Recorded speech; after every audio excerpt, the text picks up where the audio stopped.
frères et sœurs, bonjour, bienvenue une fois de plus sur la chaîne Vérité sans cesse TV. Nous espérons que vous avez passé une très bonne semaine dans la présence de notre Seigneur et Sauveur Jésus-Christ.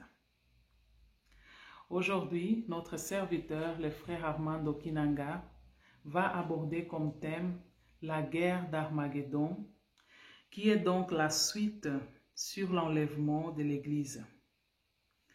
Mais avant de vous donner la liste des versets qui seront lus pendant l'enseignement de ces jours, je vais vous rappeler quelques informations. Notez les numéros affichés au début de l'émission et à la fin, pour tous ceux qui voulons faire partie du groupe des étudiants chrétiens. Suite au piratage qui suivit le frère Armando ainsi que d'autres serviteurs, soyez vigilants. D'autres informations vous seront communiquées après l'enseignement. Comme nous le disons, la Bible, la conseillée est la Sainte Bible Louis II. À Vérité sans cesse TV, nous ne vendons rien, tout est gratuit. Prenez de quoi noter, chers frères et sœurs. Installez-vous et écoutez attentivement les versets de ces jours.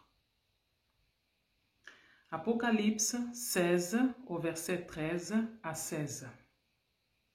2 Rois 23 au verset 29 à 30. Luc 21 au verset 7 et au verset 20 à 33. Joël 3 au verset 2 et au verset 11 à 12. Sophonia 3 au verset 8 à 9. Zacharie 14 au verset 1 à 21. Apocalypse 20 au verset 1 à 3. Apocalypse 17 au verset 8 et au verset 13 à 14. Apocalypse 19 au verset 20. Apocalypse 20 au verset 7 à 10. Sur ce, je vous laisse avec notre serviteur, le frère Armando Kinanga, et je vous retrouve à la fin de l'émission pour d'autres informations très importantes. Bien-aimés dans le Seigneur, je vous salue au nom précieux de notre Seigneur et Sauveur Jésus-Christ. Merci, la sœur Delma, pour l'introduction du cours. Bonjour, bonsoir à tous les étudiants du GEC. De la manière que nous constatons qu'il y a une évolution par rapport aux enseignements que nous donnons et aussi aux répétitions ou soit les séances que nous avons sur le Zoom. Que Dieu le Père vous fortifie et vous transmet les connaissances qu'il donne alors à ses serviteurs. Nous allons remettre l'émission entre les mains puissantes de Jésus afin que nous puissions être alors dans le cours d'aujourd'hui. Voilà pourquoi le frère Armando a reçu plusieurs questions concernant les cours que nous donnons. Aujourd'hui, nous allons parler sur la guerre d'Armageddon. Nous allons donner les détails afin que prochainement, soit la semaine prochaine, on va voir si nous allons alors parler sur un autre sujet parce que nous avons constaté qu'il y a une différence par rapport à la guerre d'Armageddon et la guerre de Gog et Magog. Sûrement, il y a une très grande différence entre les deux guerres. Mais aujourd'hui, on va commencer avec la guerre d'Armageddon. Prions au nom de Jésus. Père éternel, nous te remercions. Toi qui es Seigneur de toutes choses, sois avec nous du début à la fin. Transmets les connaissances à ton peuple afin qu'ils connaissent la parole. Je te remercie infiniment de ce que tu as voulu que cela soit ainsi. En ton magnifique nom précieux, nous avons ainsi prié et nous disons Amen. Aujourd'hui, nous allons parler sur la guerre d'Armageddon. Mais nous allons prendre ça doucement pour ne pas causer alors une confusion parce que le livre de l'Apocalypse est un livre qui est super compliqué. Alors, nous devons alors le prendre avec toute la délicatesse pour ne pas perturber la compréhension de certaines personnes. Alors, avec le cours que nous avons aujourd'hui, je vais donner un enseignement qui a à voir avec des chrétiens matures. C'est à voir avec des chrétiens qui sont vraiment avancés, bibliquement parlant. Parce que ça a à voir avec la chronologie prophétique des fins des temps. Donc, il faut vraiment que vous soyez attentifs pour me suivre avec toute votre attention. Parce qu'il y a beaucoup de choses que je vais dire ici que plusieurs chrétiens n'ont peut-être pas entendu parler auparavant. Voilà. La guerre d'Armageddon, ça veut dire quoi? Premièrement, nous devons comprendre que Armageddon est un mot hébreu qui signifie la montagne de Megiddo. Armageddon, montagne de Megiddo. Sur cette montagne ici, c'est là où alors se situaient toutes les batailles au temps d'Israël. On va donner des versets bibliques. Je vais d'abord aller théoriquement, après je donnerai des versets bibliques. Donc c'est ici où va se dérouler alors la guerre d'Armageddon. C'est ici où va se dérouler alors l'avènement de Jésus, la descente, pour alors vaincre les nations. On va donner des versets bibliques, nous allons progresser petit à petit. Alors, j'aimerais d'abord vous donner la chronologie prophétique des fins des temps, afin que nous puissions comprendre de quoi je suis ici en train de parler. Quand nous allons voir dans le livre du prophète Daniel, là je fais référence au livre de Daniel, le chapitre 9, le verset 26 à 27, là, Dieu a parlé, ou soit a donné les révélations au prophète Daniel, en ce qui concerne la fin des temps. Alors là-bas, nous allons voir ce qu'on appelle par les 70 semaines de Daniel. Maintenant, ici, dans cette chronologie, moi, je ne prends pas ça à partir des 70 semaines de Daniel, mais je vais plutôt prendre ça à partir de l'enlèvement de l'Église, parce que notre objectif, c'est d'expliquer exactement ce que signifie la guerre d'Armageddon. Alors, on va commencer.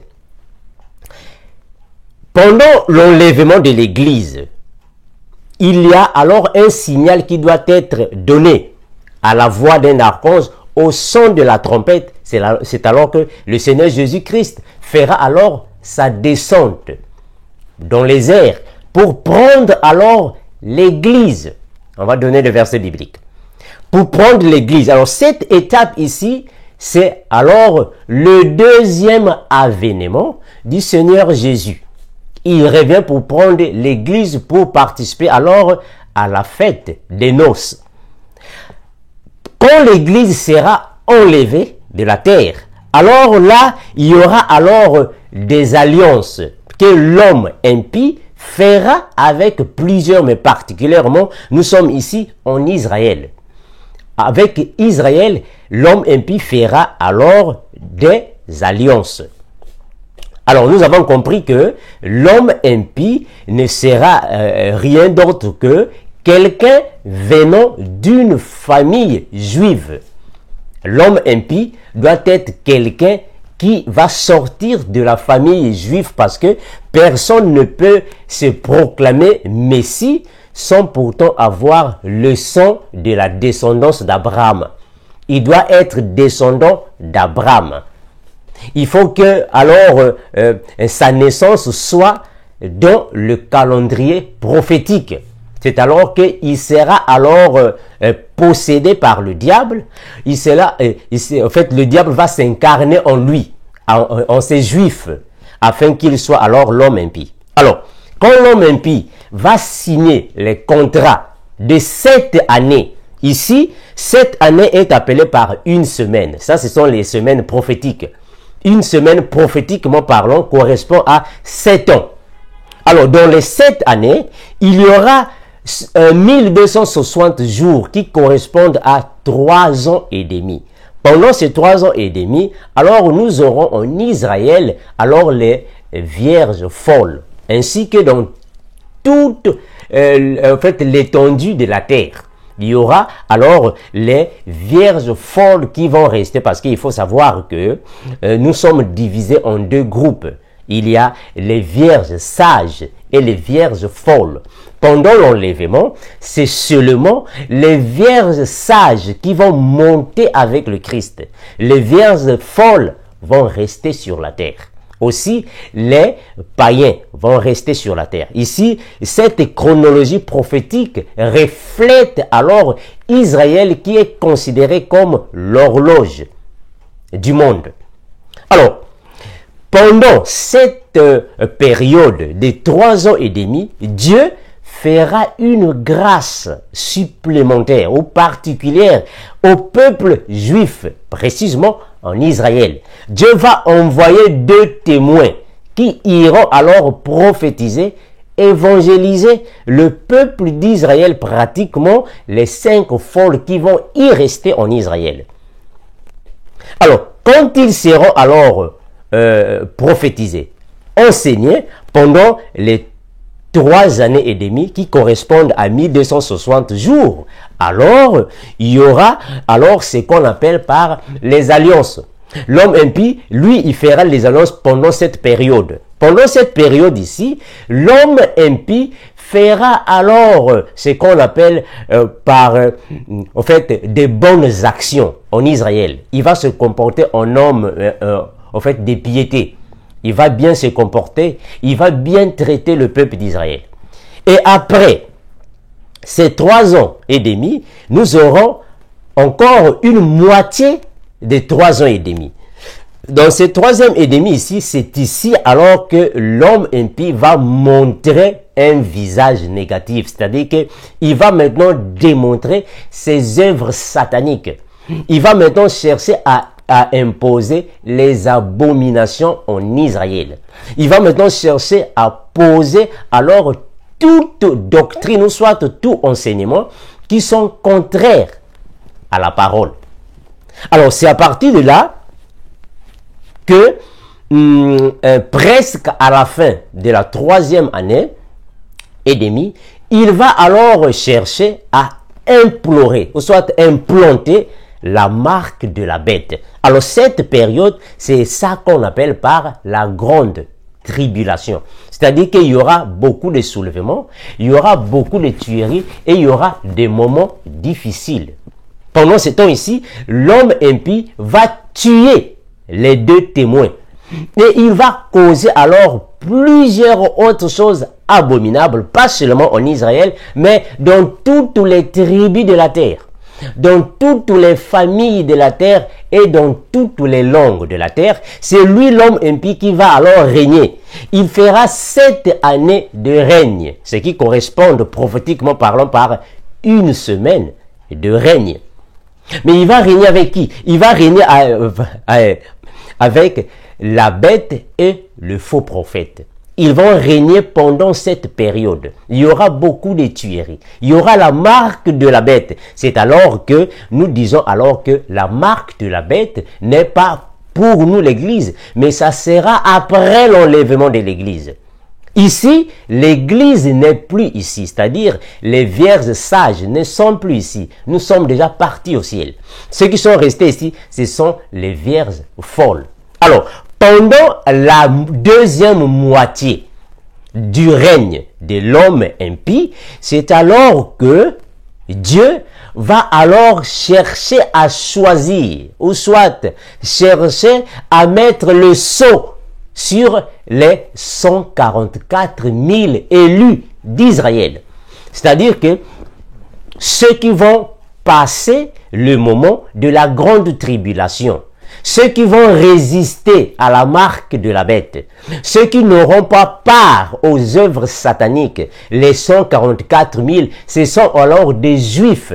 Ce sont alors nos compagnons de service, mais qui doivent venir alors du pays israélien, parmi les 12 tribus d'Israël. Les 144 000, ils doivent venir de la grande tribulation.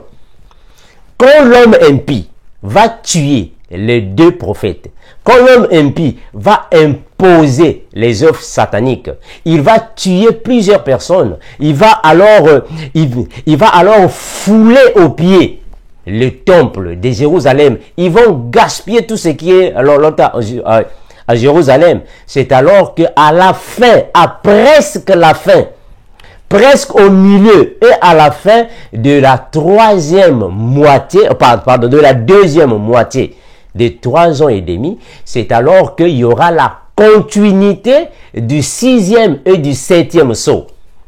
Dieu va continuer de frapper parce qu'il y aura maintenant les jugements de la colère de Dieu.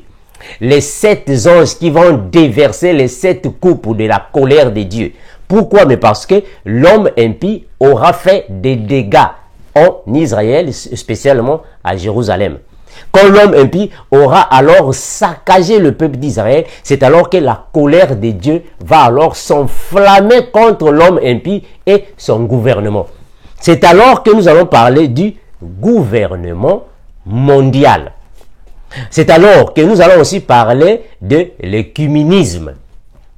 Alors pendant ce temps ici, il y aura toujours ces massacres et Dieu va manifester sa colère sur la terre. Mais Israël sera un pays qui va bénéficier d'une grâce de Dieu parce que c'est eux qui vont recevoir les 2 témoins. Alors ces 2 témoins viendront aussi du peuple juif. Ces 2 témoins, ou soit ces 2 prophètes seront obligatoirement des juifs. L'homme impie aussi sera obligatoirement un juif. Qui alors Satan va passer par l'incarnation. C'est-à-dire que Satan va l'utiliser. Satan va lui donner le pouvoir. Satan va lui donner l'autorité. Satan va lui donner son trône. Et il va régner en chef, en roi. Il va se passer pour un messie, mais un faux messie. C'est alors que la colère de Dieu va s'enflammer sur tout ce qui l'homme impie fera. Alors, quand nous passons, dès que nous allons finir, ou soit dès qu'ils vont finir, parce que nous, l'église, nous ne serons plus ici. L'église est déjà partie. Nous sommes partis il y a longtemps. Quand les 7 années vont finir avec les 3 ans et demi de la grande tribulation, c'est alors qu'il y aura alors le retour du Seigneur Jésus. L'avènement de Christ. Ça sera alors la guerre d'Armageddon qui va alors rassembler toutes les puissances mondiales qui seront dirigées par l'homme impie pour alors attaquer le Seigneur Jésus et son armée. Mais retenez une chose que pendant le retour de Jésus, quand il va revenir en roi, tous ceux qui vont monter avec lui, c'est-à-dire que les vierges sages, nous allons revenir sur la terre avec l'armée céleste pour combattre avec le règne de l'homme impie. Alors, ici, c'est ça qu'on appelle par la fin des nations. C'est-à-dire que Dieu va alors finir, le Seigneur Jésus va finir avec le règne de l'homme impie, pour qu'il puisse alors prendre place alors sur toutes les familles de la terre. Après cette guerre, le diable sera enchaîné. C'est ici que je parlais sur le diable sera lié. Il sera lié pour 1000 années. On va lui mettre où? Dans une prison spirituelle qu'on appelle par l'abîme. Il sera là-bas dans l'abîme. Alors, c'est par rapport à cette guerre qu'il y aura ce qu'on appelle par la chasse aux Juifs. C'est-à-dire que l'homme impie fera de la sorte que tous ceux qui sont de la postérité juive ou les ressortissants d'Israël puissent alors passer des moments difficiles. C'est par rapport à cette époque. Et quand le diable sera enchaîné et mis dans l'abîme, le Seigneur Jésus aura alors achevé les nations, c'est-à-dire que toutes les forces mondiales qui vont attaquer Jérusalem, c'est comme on peut aussi appeler en fait, littéralement par la troisième guerre mondiale. C'est-à-dire que les pays les plus forts du monde, ils seront rassemblés par l'homme impie pour attaquer le gouvernement céleste, l'armée du Christ, et ils seront vaincus. Une fois vaincus, une fois que le diable est mis en prison, c'est alors que le Seigneur Jésus va alors établir ce qu'on appelle par le millénium. À partir de là, qu'il y aura alors la paix sur la terre. Il y aura alors le jugement des nations. Parce que nous allons juger les nations. C'est biblique. Nous allons juger les nations. Mais après les 1000 ans, Satan sera délié. Quand Satan sera délié, c'est alors que il va chercher à rassembler toutes les forces mondiales de nouveau pour attaquer alors le royaume de Jésus qui sera où? En Israël, à Jérusalem. Ils vont chercher à réattaquer. C'est alors que il va rassembler toutes les armées, toutes les nations, toutes les puissances terrestres pour faire la guerre au royaume de Jésus, là où Jésus va combattre avec ses saints. C'est alors qu'on parle de la guerre de Gog et Magog. Après tout cela, le diable sera de nouveau enchaîné, mais cette fois-ci, c'est pour être jeté alors à l'enfer. Donc, pendant le millénium, la bête et le faux prophète, ils seront déjà à l'enfer, pendant que le diable sera en prison. Alors, quand nous allons revenir un peu sur la deuxième moitié des 3 années et demie, on va voir ce qu'on appelle par les 30 minutes, c'est-à-dire une demi-heure, 30 minutes, pendant qu'il y aura le 7e sceau. Pendant le 7e sceau, il y aura une demi-heure que dans les cieux, il y aura alors un silence total. Pourquoi? Mais parce que l'homme impie aura tué et les prophètes et les 144 000. Alors, il n'y aura personne qui va alors dégager une odeur, en fait, une bonne odeur pour monter au ciel. Et Dieu va manifester alors sa colère pour détruire, pour déverser les coupes de sa colère sur la terre. Pour alors envoyer les 7 anges pour déclarer alors des choses terribles sur la terre. Voilà, donc maintenant, je vais lier ce que je dis avec des versets bibliques. Je suis dans Apocalypse, chapitre 16, le verset 12 à 16. Apocalypse, chapitre 16, 12 à 16. Que dit la parole? La Bible dit ainsi. Le 6e ange, puis le 6e versa sa coupe sur le grand fleuve, l'Euphrate, et son eau tarit, afin que le chemin des rois venant de l'Orient fût préparé. Vous voyez? Donc il prépare le chemin, la voie. Et je vis sortir de la bouche du dragon et de la bouche de la bête, de la bouche du faux prophète, 3 esprits impurs, semblables à des grenouilles, car ce sont des esprits de démons, qui font des prodiges, qui vont vers les rois de la terre, afin de les rassembler pour le combat du grand jour du Dieu Tout-Puissant. Vous voyez? Donc, l'homme impie, la bête, les dragons, vous voyez ici, les faux prophètes, c'est eux qui vont alors envoûter les nations pour se rassembler afin de causer alors cette guerre. Cette guerre, je continue. Afin de les rassembler pour le combat du grand jour du Dieu vivant. Voici, je viens comme un voleur. Heureux celui qui veille et qui garde ses vêtements afin qu'il ne marche pas nu et qu'on ne voit pas sa nudité. Il les rassemblait dans le lieu appelé en hébreu Armageddon. Donc, l'Armageddon est le lieu là où va se dérouler le combat entre Dieu, son armée, l'homme impie et son armée aussi, les nations.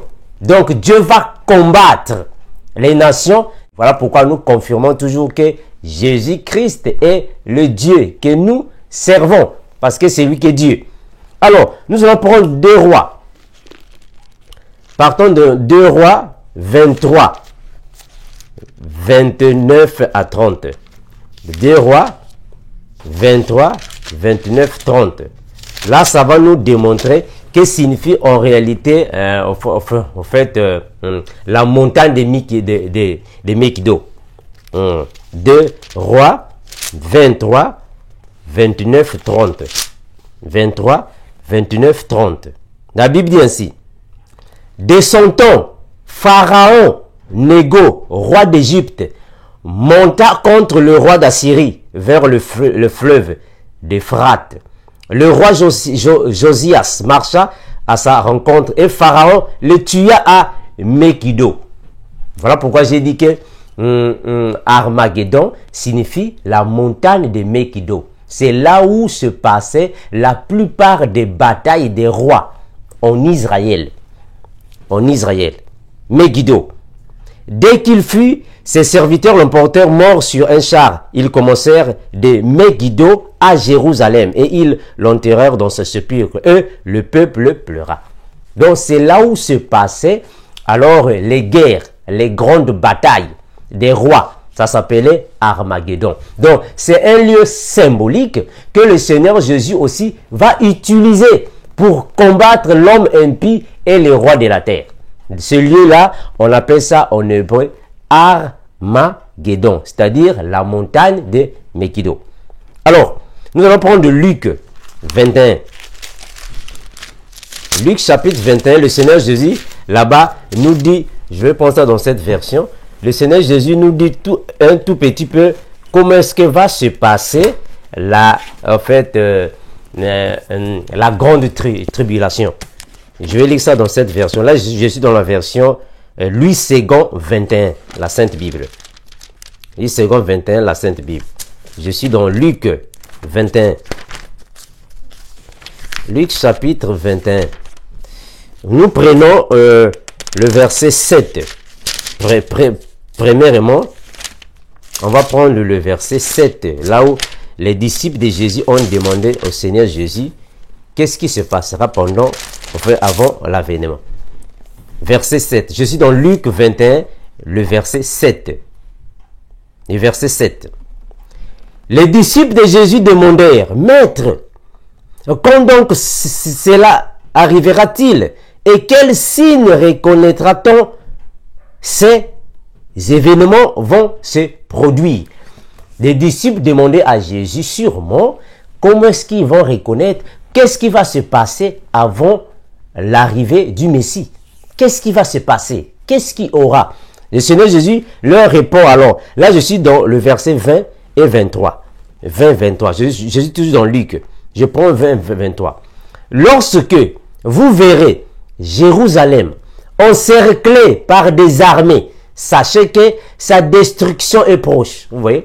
C'est ici que je vous ai dit que dans la case des 3 années et demie, il y aura alors l'homme impie qui va manifester ses abominations.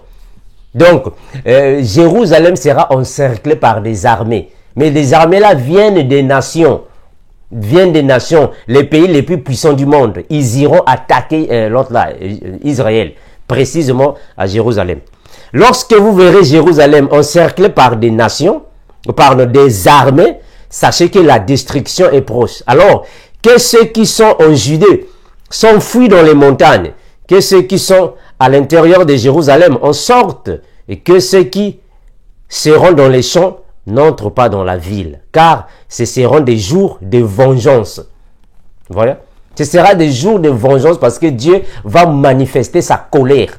Voilà pourquoi j'ai dit que quand le règne de 7 années de l'homme impie seront vers les 2 troisièmes années et demie, c'est-à-dire la deuxième moitié du règne, c'est alors que la colère de Dieu va commencer. C'est là que Dieu va commencer maintenant à déverser sur la terre alors les coupes, les plaies, la gèle, les trompettes. C'est à ce moment-là parce que il y aura une demi-heure qu'il n'y aura pas alors, en fait, qu'il y aura le silence total sur la terre et dans les cieux. Précisément dans les cieux parce que ça a à voir avec la prière des saints qui ne va pas monter.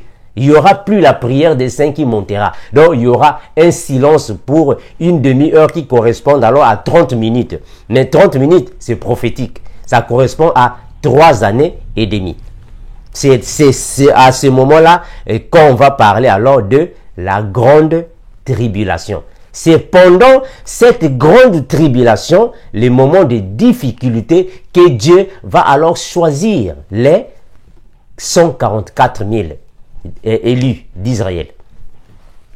Alors, je continue. Car ce sont des jours de vengeance où s'accomplira tout ce qui est écrit. Malheur aux femmes qui seront enceintes et à celles qui allaiteront durant ces jours-là. Car il y aura une grande détresse dans le pays et de la colère contre ce peuple. Vous voyez? C'est là que je parle de la colère.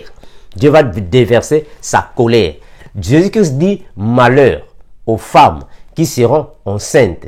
Ici, nous, l'Église, nous qui sommes en Christ, nous qui aimons Jésus, nous sommes déjà partis au paradis. On n'est pas ici sur la terre. On est déjà partis. Donc, ceux qui vont rester, c'est ceux qui vont croiser ces moments difficiles.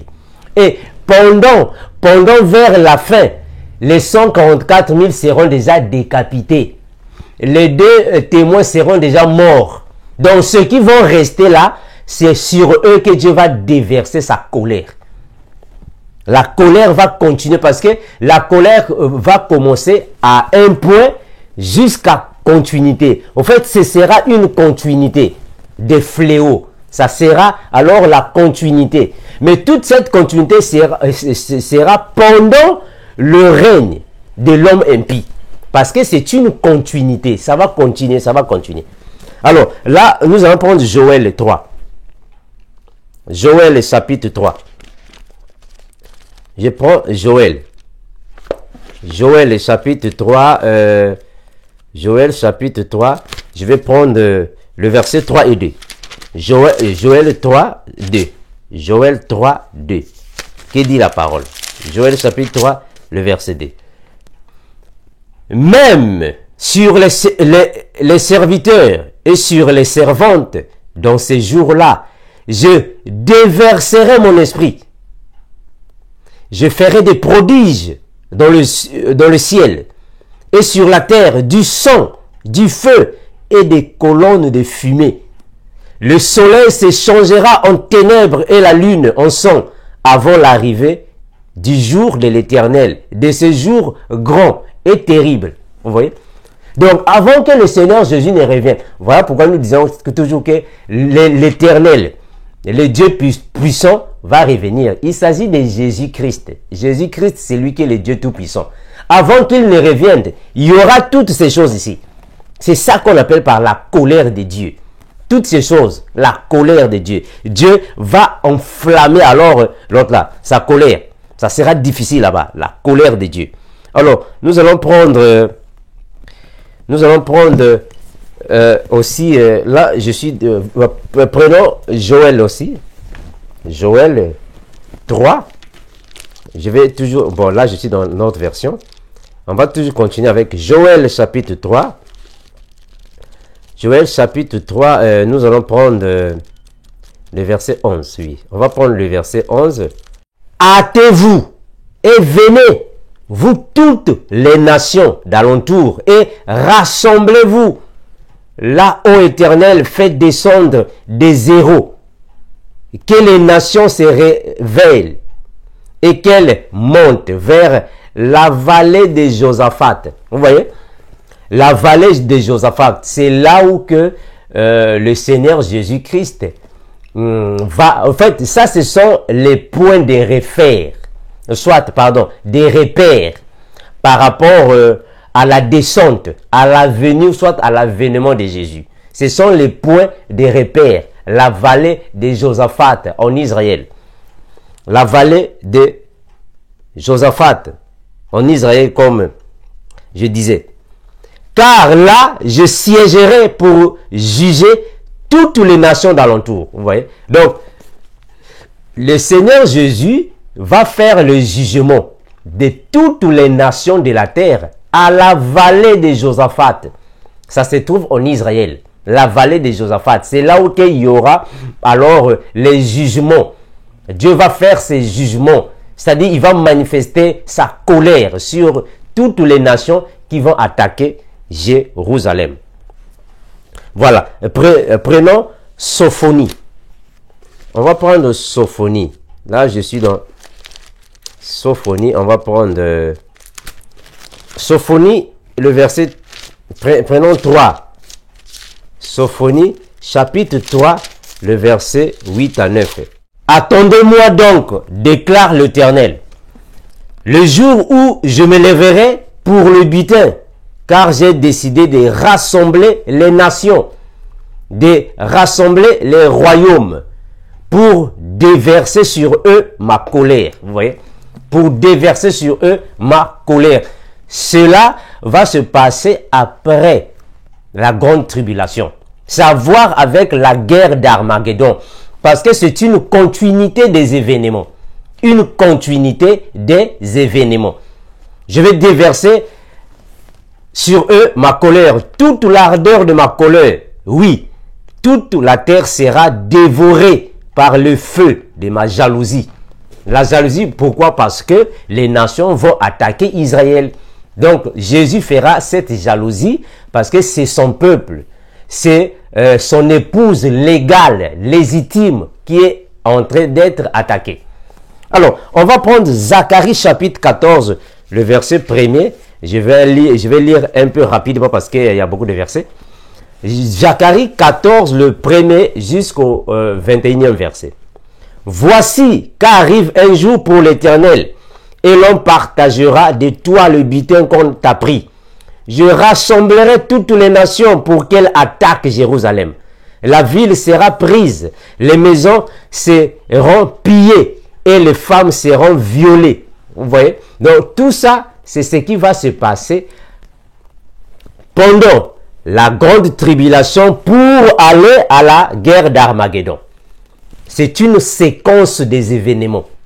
Les femmes seront violées. Les maisons seront prises. Jérusalem sera foulée aux pieds. Tout ça, ce sont des événements qui vont se passer à une certaine séquence. La moitié de la ville partira en exil. Mais le reste du peuple ne sera pas éliminé de la ville. L'Éternel sortira et combattra les nations. L'Éternel sortira et combattra les nations. Donc Dieu, qui est Jésus-Christ, reviendra pour combattre les nations. L'homme impie et les nations, et il va alors les vaincre. L'Éternel sortira pour combattre les nations, comme il combat le jour de la bataille. Ses pieds se poseront sur le mont des Oliviers. Vous voyez? Quand le Seigneur Jésus va descendre avec tous les saints, c'est-à-dire les anges et les 5 vierges sages, c'est-à-dire nous qui allons monter pour la première fois, c'est-à-dire le premier enlèvement de l'église, ou soit l'enlèvement de l'église, pour bien dire. Quand nous allons monter à l'enlèvement de l'église, nous allons revenir sur la terre avec le Seigneur Jésus et on va se poser sur le mont des Oliviers parce que nous allons revenir sur la terre. Personne ne va rester là-bas dans le ciel, non. Nous irons dans le paradis juste pour un certain temps. Après, on va revenir sur la terre pour établir le millénium et après le paradis terrestre parce qu'on va rester ici sur la terre. L'Éternel sortira et combattra contre ces nations, comme il combat le jour de la bataille. Ses pieds se poseront sur le mont des Oliviers, qui est face à face de Jérusalem. Donc tout va se passer en Israël, face à face de Jérusalem. Du côté est, le mont des Oliviers se fondra par le milieu, d'est en ouest. Et une très grande vallée se formera. Une moitié de la vallée reculera vers le nord et une autre vers le sud. Vous fouillerez alors dans la vallée des montagnes, car la vallée des montagnes s'étendra jusqu'à Atzel. Vous fouillerez comme vous avez fui devant les tremblements de terre. C'est-à-dire que quand le Seigneur Jésus-Christ va descendre sur le mont des Oliviers, il y aura un tremblement de terre. Et il y aura alors, en fait, ça va créer une fonte. Cette fonte-là va alors élargir alors la vallée. C'est à partir de là qu'on parle alors de la résurrection décapitée. Ils vont ressusciter à partir de là. L'Éternel, mon Dieu, viendra avec tous les anges, tous les saints. Ces jours-là, il n'y aura pas de lumière, ni froid, ni de glace. Ce sera un jour unique connu de l'Éternel et qui ne sera ni jour ni nuit. Mais vers le soir, il y aura de la lumière. Ces jours-là, de l'eau vive sortira de Jérusalem et coulera une moitié vers la mer morte, l'autre moitié vers la Méditerranée. Ce sera le cas été et hiver. L'Éternel sera le roi de toute la terre. On vous a toujours dit que l'Éternel, c'est Jésus-Christ. Jésus-Christ, c'est lui qui est Dieu le Père, le Dieu Tout-Puissant. C'est lui qui sera le roi de toute la terre. C'est lui qui reviendra pour combattre contre les nations de la terre, pour mettre fin aux nations de la terre. Le Seigneur Jésus. Je continue. Ces jours-là, l'Éternel sera le seul Éternel et son nom sera le seul nom. Tout le pays se transformera en plaine de Geba à Rimon, au sud de Jérusalem. Jérusalem sera élevé et restera à sa place, à la porte de Benjamin, jusqu'à l'emplacement de la première porte, jusqu'à la porte des ongles, de la tour de Ananéel, jusqu'au pressoir du roi. On y habitera et il n'y aura plus de menace de destruction. Jérusalem sera en sécurité. Et oui, Jérusalem sera en sécurité parce que le Seigneur va descendre et on va prendre Satan. Ici, il s'agit alors de la guerre d'Armageddon. Quand on va prendre Satan, on va le lier pendant 1000 ans. Il ne va plus faire, en fait, il ne va plus causer des dommages à la terre. Le diable ne va plus alors envoûter les personnes. Il sera mis en prison pendant 1000 ans. C'est là qu'on parle alors de lier le diable. C'est là qu'on va lier le diable. Le diable sera lié. Le faux prophète et la bête seront en enfer. À partir de là, aucun démon ne va maintenant déranger les gens de la terre. À partir de là, aucun démon ne fera du mal aux personnes de la terre. La méchanceté ne va plus exister parce que Satan sera lié. Vous voyez, la méchanceté ne va plus exister. Tout le monde va mener la vie de paix parce que le diable est lié. Les démons ne seront plus. Ils seront tous mis à part. L'homme impie sera vaincu. La bête et le faux prophète seront dans l'enfer. Donc il y aura la paix sur la terre. C'est là que le frère Amand parlait de lier les démons. Mais maintenant, on ne peut pas lier les démons. On ne peut pas les lier. Parce que nous passons d'abord des moments difficiles. On ne peut pas les lier maintenant. Ça n'a pas de sens. Bibliquement parlant, ça n'a pas de sens. Je continue. Ces jours-là, je suis dans le verset 8. Enfin, non, là je suis dans le verset 12. Parce que je vais descendre jusqu'au verset 21. Voici le fléau dont l'Éternel frappera le peuple qui auront combattu contre Jérusalem. Il fera périr leur chair pendant qu'ils seront debout. Leurs yeux pourriront dans l'orbite et leurs langues pourriront dans la bouche. Est-ce que vous voyez ça? Ça, c'est pendant la guerre d'Armageddon. C'est-à-dire que la guerre d'Armageddon et la guerre de Gog et Magog, ce sont les guerres qui sont différentes. Pendant ces guerres-là, les nations vont chercher à combattre le royaume de Jésus avec les armes lourdes, avec les armes sophistiquées. Mais malheureusement, le Seigneur Jésus va leur vaincre miraculeusement. Eux-mêmes, ils vont commencer à sentir que le corps commence à leur pourrir. Donc, Jésus va manifester sa puissance. Ce jour-là, l'Éternel provoquera une grande panique parmi eux. Chacun empoignera l'autre et ils lèveront les mains les uns contre les autres. Vous voyez? Donc, quand le Seigneur Jésus-Christ viendra pour combattre contre les nations, que ce soit au temps de la guerre d'Armageddon et au temps de la guerre de Gog et Magog, pendant que les nations vont préparer toutes les armes qu'ils sont en train de préparer là, les Nations Unies préparent les armes lourdes, la Russie prépare les armes, la France, l'Asie, ils préparent tous des armes lourdes, l'Allemagne, toute l'OTAN, toutes ces puissances mondiales, ils préparent des armes lourdes. Et les Égyptiens, tout ce monde-là, ils préparent des armes lourdes pour la troisième guerre mondiale. Quand ils iront là-bas en Israël, le Seigneur Jésus-Christ n'aura pas une arme. Ou soit nous les saints, on n'aura pas des armes physiques. On n'aura pas des armes. Ce sera alors la puissance du Seigneur Jésus. Eux-mêmes, entre eux, ils vont commencer à se poignarder. Entre eux, ils vont commencer à s'égorger, à s'entretuer. La puissance de Jésus fera de la sorte que donc le général va commencer à tuer le caporal. Le caporal va commencer à tuer le sergent. Le sergent commence à tuer le lieutenant. Entre eux, il y aura des troubles, la panique entre eux.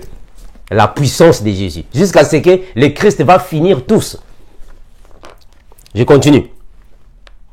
Alors, Judas combatta aussi à Jérusalem. Et là, on amassera les richesses de toutes les nations environnantes. L'or, l'argent, des habits en très grande quantité. Un même fléau frappera les chevaux. Donc, Dieu va leur envoyer des fléaux. Quand ils vont venir avec des chars, avec des armes lourdes, les autres disent même que quand le Seigneur Jésus-Christ viendra, les satellites là-bas, on va mettre des satellites, les armes, on va commencer à envoyer des radars. Vous me faites rire, mes frères. Beaucoup des Américains disent que quand le Seigneur Jésus-Christ viendra, ils vont envoyer les radars pour aller bombarder Israël. Les satellites vont commencer à tout capter. Les armes lourdes vont commencer à aller bombarder Israël. C'est triste. Et ils oublient que Jésus-Christ, c'est le Tout-Puissant. Il va vous envoyer des fléaux. Des fléaux. Vous sortez de la maison, la vue est fermée, vous ne voyez pas. Tu vas tenir l'autre là comment? Tu vas tenir les armes lourdes comment? Si tu es aveugle, tu ne vois pas. Jésus va leur envoyer des fléaux. Ils auront des fléaux. La Bible dit qu'il va envoyer même les fléaux contre les chevaux, les ânes et toutes les bêtes qui seront dans les champs. Ces fléaux seront semblables à l'autre. Tous les survivants de toutes les nations venus attaquer Jérusalem, ils monteront chaque année pour adorer le roi. C'est-à-dire que quand le Seigneur Jésus va s'établir dans son millénium, après la guerre d'Armageddon, après avoir lié le diable et le mettre là-bas en prison, là il ne va plus tourmenter les nations. Nous aurons la paix. Le Seigneur Jésus, il va prendre la possession du royaume terrestre. Il va être roi là-bas, à Jérusalem en Israël. Alors toutes les nations de la terre doivent aller là-bas adorer Jésus. On va commencer d'aller là-bas pour adorer Jésus. Mais attention, pendant le millénium, Jésus-Christ va changer plusieurs choses. Ça ne sera pas comme aujourd'hui pour se déplacer. Il faut prendre l'avion. Il faut prendre le transport. Non, toute chose sera changée parce que c'est le Seigneur Jésus qui va gérer toutes choses avec sa puissance. L'Éternel, le maître de l'univers, est pour célébrer les fêtes des tentes. Si une famille de la terre ne monte pas à l'autre là, à Jérusalem pour adorer Jésus, l'Éternel, le maître de l'univers, la pluie ne tombera pas sur elle. Si la famille d'Égypte ne monte pas, si elle ne vient pas, la pluie ne tombera pas sur elle. Elle sera frappée du fléau que l'Éternel frappera les nations et qui ne monteront pas pour célébrer la fête des tentes. Est-ce que vous voyez? Pendant le millénium, quand le Seigneur Jésus-Christ va prendre la possession de la terre, quand il sera le roi de toutes les familles de la terre, de toutes les nations de la terre, après avoir vaincu la guerre d'Armageddon, c'est lui qui sera roi en Israël. Toutes les familles de la terre doivent aller là-bas adorer Jésus. Ceux qui n'iront pas là-bas adorer, le Seigneur va envoyer dans leur pays un fléau qui va frapper leur pays, leur famille. On doit aller tous là-bas. Alors, nous les serviteurs de Jésus, qu'est-ce qu'on fera? On va juger les nations. Donc, pendant que le Seigneur Jésus-Christ est roi en Israël, nous qui avons suivi Jésus, nous qui avons servi Jésus, nous serons aussi des rois. Parce qu'il est le roi des rois. Nous serons des petits rois. Nous allons aussi juger le monde. Nous allons régner avec le Seigneur. C'est ça qu'on appelle le millénium. On va faire 1000 ans de règne avec Jésus. Voilà. Parce que ce n'est pas pour rien que nous souffrons dans la parole. Ce n'est pas pour rien que nous souffrons. Nous venons aussi donner les enseignements. On donne les prédications. On donne les enseignements. On répond à nos frères. On est tenté de prier. Ce n'est pas pour rien, mes frères. Nous aurons une récompense. Vous qui écoutez les enseignements, vous qui mettez en pratique la parole, vous qui êtes zélés dans l'évangile, ce n'est pas pour rien. On aura une récompense. Nous serons aussi des juges, des rois. Quand le Seigneur Jésus viendra pendant son millénium, nous aussi, on va régner avec Jésus. Je continue. Ce sera la punition de l'Éternel, la punition de toutes les nations qui ne montera pas pour célébrer à Jérusalem. Ce jour-là, il sera écrit sur les clochettes des chevaux consacrés à l'Éternel. Les marmites de la maison de l'Éternel seront consacrées comme les coupes devant l'autel. Toute marmite à Jérusalem dans Judée sera consacrée par le roi, soit le maître de l'univers. Vous voyez? Donc tout ça, ce sont alors les choses qui vont arriver après la guerre d'Armageddon. Vous voyez que c'est terrible. C'est terrible, mes frères. Prenons Apocalypse. Apocalypse. Je vais prendre ça dans une autre version. Ici, je suis dans la version Good News Translation. Apocalypse chapitre 12, le verset 20. Apocalypse 12, 20. Oh non, prenons 19, pardon. Apocalypse 19, 20. Apocalypse chapitre 19, le verset 20.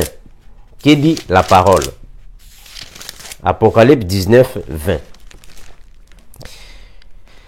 La Bible dit ainsi: la bête fut capturée, ainsi que le faux prophète, qui avait accompli des miracles en présence pour égarer ceux qui avaient reçu la marque de la bête et qui adoraient sa statue. La bête et le faux prophète furent jetés vivants dans le lac de soufre enflammé. Vous voyez? C'est-à-dire qu'après la guerre d'Armageddon, la bête et le faux prophète seront jetés vivants dans le lac de feu. C'est là qu'on parle alors de la deuxième mort. Ils seront jetés là-bas. Pendant que Satan sera enchaîné et mis dans une prison qu'on appelle l'abîme. On va le lire. On va le lire. Là, je suis dans Apocalypse 17, 8. Apocalypse chapitre 17, le verset 8. Apocalypse 17, 8. La bête que tu as vue était, et elle n'est plus. Elle doit monter de l'abîme et aller à la perdition. Et les habitants de la terre, ceux dont le nom n'avait été pas écrit dans le livre depuis la fondation du monde, s'étonnant en voyant la bête parce qu'elle était, qu'elle n'est plus et qu'elle reparaîtra. Nous avons des différentes bêtes. Le diable aussi est une bête parce qu'il est le dragon. Le dragon est une bête. Donc, ici, il s'agit de la bête qui est le dragon, Satan.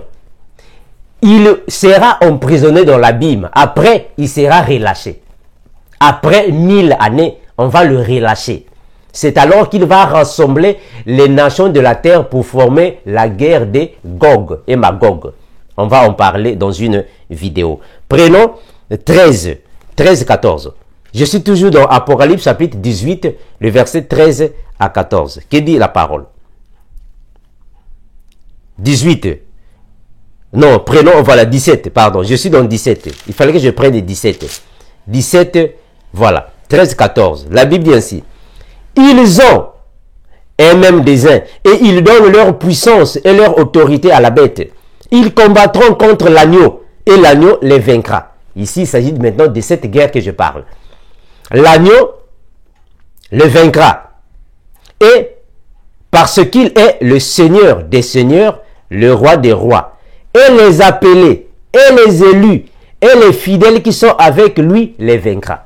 C'est-à-dire que pendant la guerre d'Armageddon, le Seigneur Jésus et tous ses serviteurs, nous, les serviteurs de Jésus, c'est-à-dire tous ceux qui feront partie de l'enlèvement de l'Église, et tous les saints et tous les anges, nous allons combattre à côté de Jésus. Parce qu'il y aura la guerre qui va opposer nous, la postérité de la femme et la postérité du serpent. C'est ça qui sera alors les deux guerres, Armageddon et Gog et Magog. Alors prenons Apocalypse chapitre 20. Je vais prendre 7 à 10. 27 à 10. 27 à 10. Quand les 1000 années seront accomplies, Satan sera relâché de sa prison. Vous voyez? Quand les 1000 années seront accomplies, Satan sera relâché de sa prison. C'est ce que j'avais dit. Après la guerre d'Armageddon, des 1000 années, Satan sera relâché. Mais quand il sera relâché, qu'est-ce qu'il va faire? Je continue.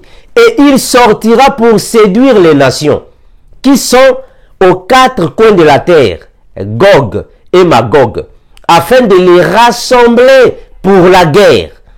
Leur nombre est comme le sable de la terre. Et ils montèrent sur la surface de la terre. Et ils investirent les camps des saints et la ville bien-aimée. Vous voyez, les camps des saints, c'est nous. Nous qui serons dans le royaume, soit dans le règne de Jésus. La ville bien-aimée, c'est Jérusalem.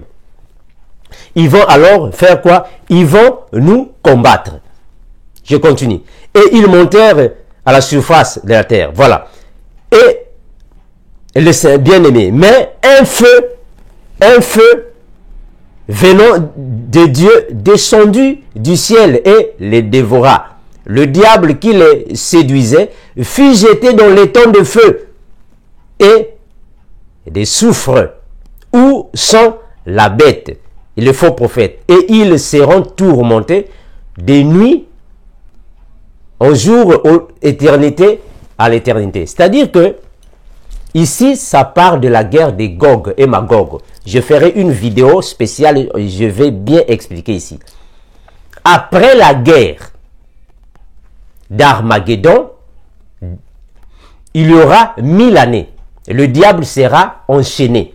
La bête et le faux prophète seront dans l'enfer. Après le millénium, il sera relâché. Et il va rassembler toutes les nations de la terre pour aller attaquer de nouveau le royaume de Jésus. Quand le combat, la bataille sera vaincu par nous, c'est-à-dire nous qui sommes dans le royaume de Christ, c'est alors que le diable sera enchaîné. Cette fois-ci, on va le mettre dans l'enfer pour l'éternité. À partir de là, alors, le Seigneur Jésus va alors chercher alors à rétablir les choses, puisque le diable n'est pas.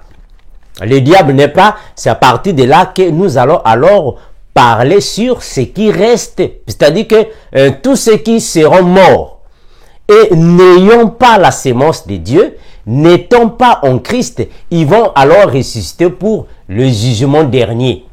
Après le jugement dernier, c'est alors que le paradis terrestre sera maintenant éternel. C'est à partir de là que il n'y aura plus la méchanceté, il n'y aura plus de démons, il n'y aura plus le diable parce qu'ils seront déjà liés et jetés dans l'enfer. Il n'y aura plus le mal. La méchanceté ne va plus exister. Nous allons maintenant vivre sur la terre, en fait, sur le paradis terrestre au siècle des siècles. Voilà.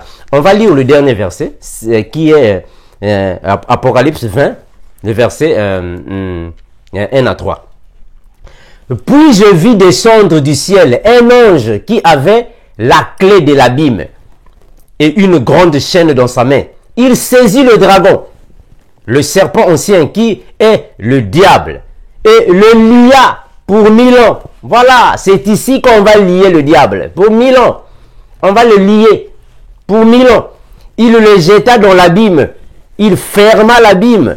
Et c'est là l'entrée au-dessus de lui, afin qu'il ne séduisit plus les nations, jusqu'à ce que les 1000 ans furent accomplis. Après cela, il faut qu'il soit délié pour un temps. Voilà pourquoi nous avons dit que la guerre de Gog et Magog viendra après 1000 années. Mais on va faire une vidéo là où on va bien préciser cette guerre. Donc, la guerre, en fait, on va revenir sur la chronologie prophétique de la fin des temps. Pour que nous puissions alors, en fait, l'expliquer. Alors, ici, dans l'autre là, dans la chronologie, dans les événements eschatologiques, nous voyons que la guerre d'Armageddon va se produire après la grande tribulation. Après, quand l'homme impie aura fait du mal à toutes les nations de la terre, quand il aura implanté les gens par la marque de la bête, quand il aura alors assassiné les 144 000 et les 2 prophètes, c'est là qu'il y aura la guerre d'Armageddon. Dans le Seigneur Jésus, la guerre d'Armageddon va se passer dans la vallée des Jezreel. C'est ce que j'avais dit, la vallée de Josaphat. C'est là où va se passer toutes ces choses. Mais le Seigneur Jésus fera sa descente sur le mont des Oliviers.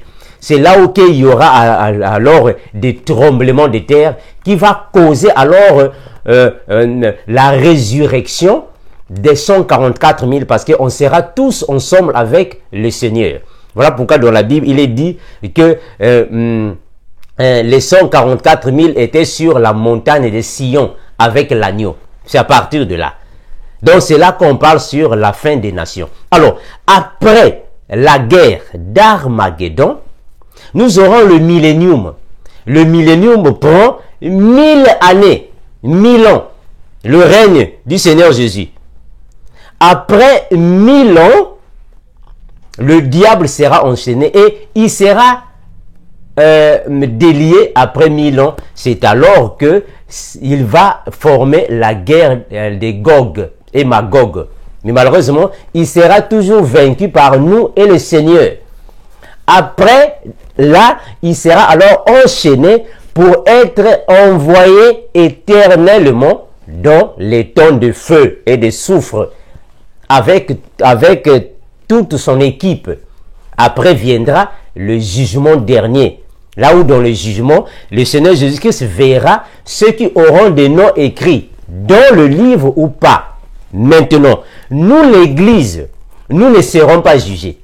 Dieu ne nous juge pas, nous, l'Église, parce que nous serons déjà avec lui.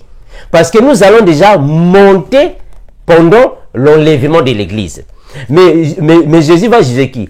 Il va juger les vivants et les morts qui vont ressusciter et les vivants qui feront partie des nations. C'est eux qui seront jugés. Mais nous qui serons avec Christ, on sera déjà les petits rois. Parce que lui, il est le roi des rois. Jésus-Christ est le roi, le grand roi. Nous sommes les petits rois. C'est nous qui allons juger les nations avec le Seigneur. Ça va? On va juger les nations pendant le millénium. Et après le jugement, ceux qui n'auront pas de nom écrits dans le livre, c'est eux alors qui seront jetés dans les temps de feu, avec les démons, avec le diable, l'homme, la bête, le faux prophète. Ils iront tous là-bas pour l'éternité. C'est alors que le monde terrestre sera un paradis terrestre. Là, c'est maintenant la fin de de toutes choses. On va vivre ici sur la terre d'éternité en éternité. Mais toutes les familles, nous allons commencer d'aller prier à Jérusalem. Il n'y aura pas de transport, on n'aura plus cette chair ici. Avant de voyager, il faut prendre l'autre là, le transport. Non, nous serons transformés et on va vivre comme les anges du ciel. On va vivre comme les êtres spirituels. Toute chose changera. Il y aura un changement. Le monde ne sera pas tel. Mais je ferai une vidéo là où on va décortiquer la manière dont nous allons vivre quand nous reviendrons sur la terre avec le Seigneur Jésus-Christ. Merci à tous ceux qui ont suivi cet enseignement. Comme le frère Armando a toujours dit, quand vous remarquez que dans les enseignements que le frère Armando a donné, il y a les choses que vous n'êtes pas content, appelez le frère Armando. On va passer à une émission et on va éclairer les choses bibliquement. Ça ne sert pas de venir dans les commentaires pour commencer à commenter. Non, mais c'est... Non. Appelez le frère Armando. On va passer en direct pour éclairer le peuple de Dieu. Voilà pourquoi nous pouvons tous être des serviteurs de Dieu, mais chacun de nous a des connaissances particulières. Nous n'avons pas tous les mêmes connaissances. Même si dans la Bible, on a dit que le consolateur viendra, l'Esprit Saint viendra et nous enseignera toutes choses. Mais malheureusement, il faut qu'il y ait des gens qui vont enseigner. Tous, nous ne pouvons pas tous avoir les mêmes compétences d'enseignement. Mais nous aurons tous les mêmes compétences des enseignements après, pendant le millénium. C'est là alors, personne ne dira à l'autre, viens écouter la parole. Parce que nous tous, nous aurons les connaissances bibliques. Mais pour l'instant, personne ne connaît toute la Bible. Nous tous, nous apprenons. Même l'apôtre Paul l'avait dit. Personne ne connaît, en fait, nous connaissons en partie. Nous prophétisons en partie. Personne ne peut connaître toute la Bible. Chacun de nous a ses convictions. Moi, je peux être pour ce que j'ai donné, mais il y a d'autres enseignants de la parole. Parce que ça, ce sont des cours qui ont à voir avec des enseignants qui sont un peu matures. Alors, certains peuvent être pour, certains peuvent être contre. Mais pour éclairer l'Église, appelez le frère Armando, on va s'asseoir avec des versets bibliques, on va éclairer à l'Église de Jésus, afin que nous ne soyons pas des pierres d'achoppement, parce que chacun de nous a sa façon d'envisager les choses. Chacun de nous a sa façon de maîtriser la parole. Parce que chacun de nous a sa façon dont Jésus-Christ, lui, a révélé sa parole. Merci. On est ici pour tous ceux qui veulent nous contacter. Comme j'ai toujours dit, Maranatha. Le Seigneur Jésus, alors, reviendra bientôt. Merci. Je vous laisse en compagnie de la sœur Delma. Nous espérons que le frère Armando a répondu à toutes les questions que vous posez au sujet de la guerre d'Armageddon. Vous qui êtes de plus en plus nombreux à suivre notre humble serviteur, le frère Armando, si vous avez des questions, n'hésitez pas à nous écrire ou à appeler aux numéros qui vont s'afficher à la fin. Avant de nous quitter et vous rappeler les versets, je vous donne la suite des informations très importantes. Pour tous ceux qui souhaitent faire en direct avec le frère Armando dans l'émission À la lumière des Écritures, assurez-vous que vous avez la facilité de lire la Bible, car plusieurs versets seront donnés et lus. À tous ceux qui voulons adhérer les groupes des étudiants en sigle GSC, devons appeler le numéro affiché avant et à la fin de cette vidéo. Le groupe GSC a 2 comptes. Un compte WhatsApp pour des partages bibliques et messages d'affermissement dans la foi chrétienne. Et un compte Zoom pour des enseignements, prédications, des prières, louanges et témoignages chaque samedi et chaque dimanche.